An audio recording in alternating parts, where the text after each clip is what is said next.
বিসমিল্লাহির রহমানির রহিম। আমি মোহাম্মদ আবুল হালদার, বাড়ি এই পূর্ব জনকেডি।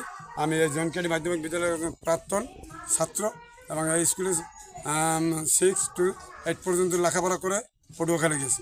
এই স্কুলের যে কমিটিটা আসছে, শিক্ষা মন্ত্রণালয়ের যে অনুমোদন দিয়েছে 2/6/25 তারিখে, সেই কমিটিটা দেওয়ার লক্ষ্যে এই স্কুলে একটা মামলা আছে, যার কারণে এইটার আমি প্রতিবাদ করছি এবং মামলা আছে। এবং এই কমিটি দেওয়ার আগে স্থানীয় গণ্যমান্য ব্যক্তিবর্গ সহ হেডমাস্টারকে আমরা বলছি, অব্যাহত করছি যে আমরা 200 লোক তাকে অব্যাহত করছি যে আমাদেরকে নিয়ে কমিটিটা দেবেন। আর যেহেতু মামলা আছে, আপনি কমিটি করতে পারেন না। এই কারণে আমি যারা সাংবাদিক ভাইরা আছেন, আমি চাই আপনাদের মাধ্যমে এই কমিটি অবৈধ, এই কমিটি আমরা স্থানীয় পর্যায়ে মানি না। যেহেতু একটা মামলা কার কাছে বলে নাই উনি কমিটি না বললে তারা অভিভাবক প্রতিনিধি কিভাবে নির্বাচন করলো? এই অভিভাবক প্রতিনিধি একজন থাকে ঢাকা, আরেকজন থাকে বরিশাল, আর চাকরি করে। তাদেরকে কোনো তার নাম দেখছি কিন্তু চিনি না। এই ব্যাপারে আপনারা প্রধান শিক্ষককে বলেন না যে আপনি কেন এইভাবে?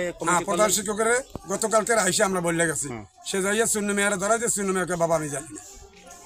ওকে, থ্যাংক ইউ। আমি কমিটিটা গঠন করতে চাই নাই, তারে জোর করা হয়েছে, করা হয়েছে। এইটা সম্পর্কে বিস্তারিত আমি ওইভাবে জানি নাই। কিন্তু আরেকটা কথা বলছে যে বোর্ড থেকে নাকি তাড়াতাড়ি করতে হয়েছে, যে সভাপতি দরকার, এটা নাকি সে বলল।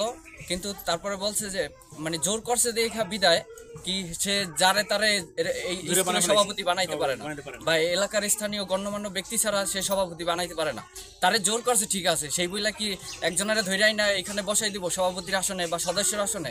এটা আসলে গ্রামবাসী চায় না এরকম ভাবে। এটাই আমরা একমত। যেটা বলেছেন স্থানীয় পর্যায়ে যদি না জানে এরকম কমিটি গঠন করা হয়, তাহলে তো অবশ্যই আমরা আমাদের মতামতে আমরা তো যতটুকু জানি যে তাহলে এটা অবৈধ হিসাবে গণ্য করা হয়। বারকোট আধুনিক ও মানসম্মত পোশাকের জন্য পুরুষদের পছন্দ এবং ভরসার জায়গা বারকোট ফ্যাশন ওয়্যার, সবুজবাগ মোড়, পটুয়াখালী।